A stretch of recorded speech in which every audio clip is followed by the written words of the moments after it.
beaucoup à tous. Et bonjour, chers frères et sœurs. Bonjour, chers parents. D'entame donc de propos, je souhaiterais donc m'excuser auprès de la population sahélienne qui nous a attendus hier. Et Dieu a voulu que ce soit aujourd'hui que nous soyons là. Nous nous rendons grâce pour tous les bienfaits et ce jour si merveilleux qu'on se retrouve ici à Bamako pour la deuxième session du Collège des chefs d'État de la Confédération AES. Je voudrais aussi rendre un hommage appuyé à nos vaillantes forces combattantes qui mènent un travail colossal sur le terrain et qui permettent qu'aujourd'hui nous pouvons nous retrouver ici pour communier au nom de nos populations. Je vais m'excuser encore une fois de plus auprès de ceux que mes mots pourraient vexer, parce que je n'irai pas par le dos de la cuillère. Nous allons nous attaquer encore aux mots qui miment l'Afrique.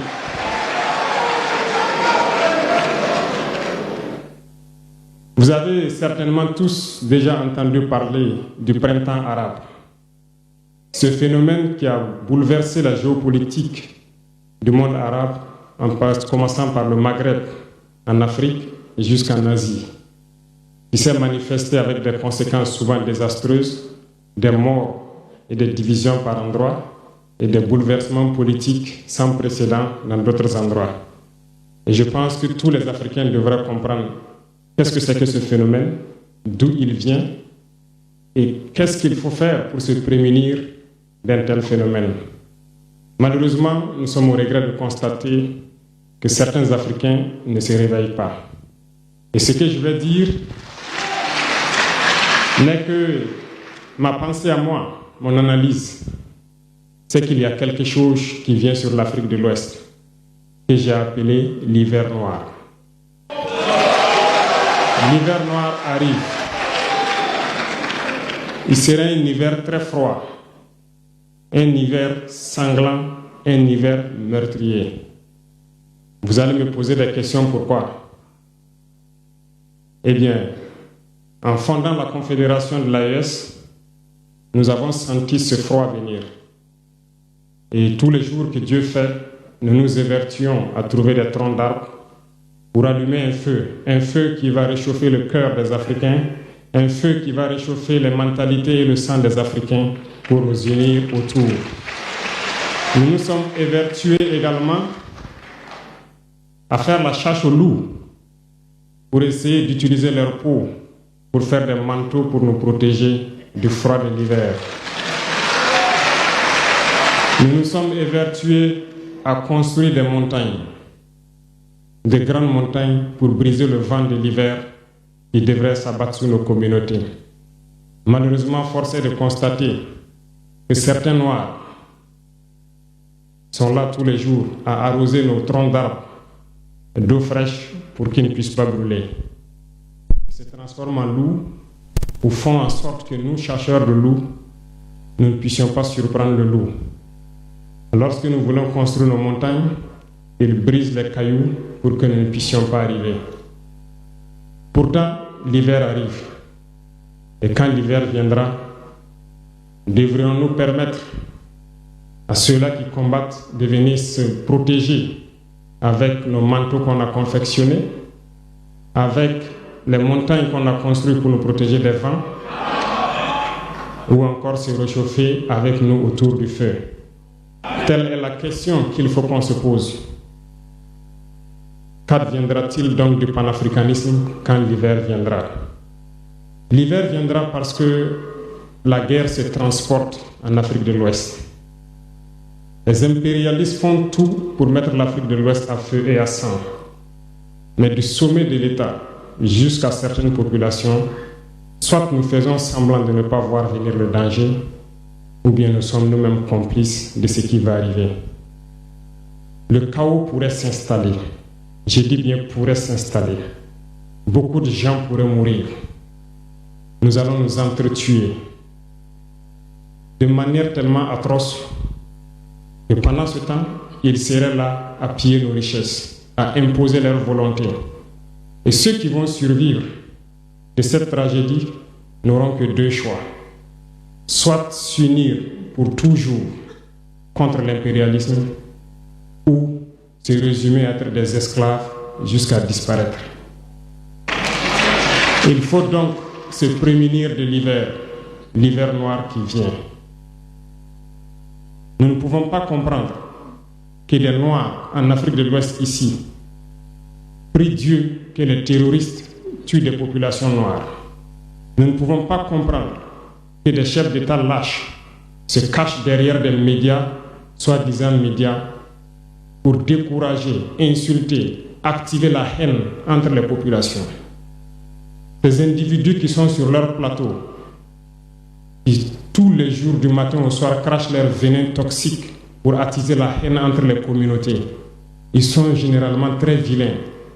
Avec leur gueule de musaraigne, ils ne savent que faire cela. Regardez-les bien. Ils sont là avec des yeux de drosophiles sauvages. Tous les jours, c'est cracher du venin. Ils cherchent à diviser les communautés. Sur les réseaux sociaux, ils sont là et ils sont nombreux. Pourquoi est-ce que nous, Noirs, cherchons à cultiver la haine entre nous? Et par hypocrisie, on se dit frère. Il faut que nous puissions nous dire la vérité de manière très crue, quitte à ce que ça vexe, on va s'excuser, mais il faut que nous nous réveillons. Pourquoi est-ce que le noir est comme ça? Pourquoi est-ce que nous ne pouvons pas voir le danger venir, nous unir et nous prémunir? Pourquoi est-ce qu'il faut que par nos comportements, nous allions affronter ces dangers qui risquent de nous décimer? Mais d'autres ont fermé les oreilles. Ils font semblant de ne pas entendre la politique de l'Autriche. Des peuples se complaisent dans la colonisation. Ils aiment cette domination. À peine s'ils n'appellent pas les impérialistes, venez nous coloniser. Nous aimons être vos esclaves. Nous nous posons souvent des questions lorsqu'on voit les réactions. Ces pseudo-intellectuels décérébrés qui sont là à longueur de journée à entamer des débats en toute indignité, en toute malhonnêteté, comme s'ils ne voient pas la réalité des exemples qui se présentent à nous. Il y a plein d'exemples. Lorsque la démocratie fait certaines choses contraires aux règles même qu'elle s'est fixées, ils ferment les yeux là-dessus. Mais ils sont prompts à nous appeler juntes ou putschistes. Mais soyez sûrs d'une chose, nous sommes unis et nous resterons unis. Et nous devons ouvrir les yeux. L'AES va évoluer. Tout n'est pas forcément rose. Tout ne peut pas aller au rythme que nous souhaitons. Mais nous avançons sereinement et nous allons arriver à notre objectif. Et quand viendra l'hiver, si il faille que nous passions par l'hiver pour être libres, pour être unis, nous prions Dieu qu'il en soit ainsi et qu'il protège nos populations. Sinon, une chose est sûre, l'AES vaincra, l'AES grandira. Restez sereins parce que nous avons confiance en nos populations. Nous avons confiance en vous, que vous compreniez qu'aucune manipulation ne peut aujourd'hui nous diviser entre nous. Aucune manipulation ne peut nous amener à haïr d'autres personnes. Aucune manipulation ne doit nous amener à riposter d'une manière violente, physique, face à ces individus qui n'ont absolument rien compris. Restez sereins, ne ripostez pas physiquement, nous riposterons par la communication jusqu'à ce qu'ils changent eux-mêmes de mode d'action et nous allons aussi riposter en fonction du mode d'action. Restez sereins, Dieu protégera l'AES. Dieu vous protège tous, toutes les populations de l'AES. Dieu vous accompagne tous dans vos objectifs. Et Dieu, qui est si juste, se bat pour ceux qui se battent. Nous nous battons. Nous sommes une population résiliente, la plus résiliente de la sous-région. Personne n'aurait cru que vous pouvez supporter ce que vous êtes en train de vivre. Nous allons vaincre le terrorisme, nous allons nous développer et nous allons nous affirmer. Nous allons avoir notre place dans le concert du monde. Que Dieu bénisse l'AES, que Dieu bénisse notre population résiliente et résistante. Que Dieu nous unisse davantage, la patrie ou la mort.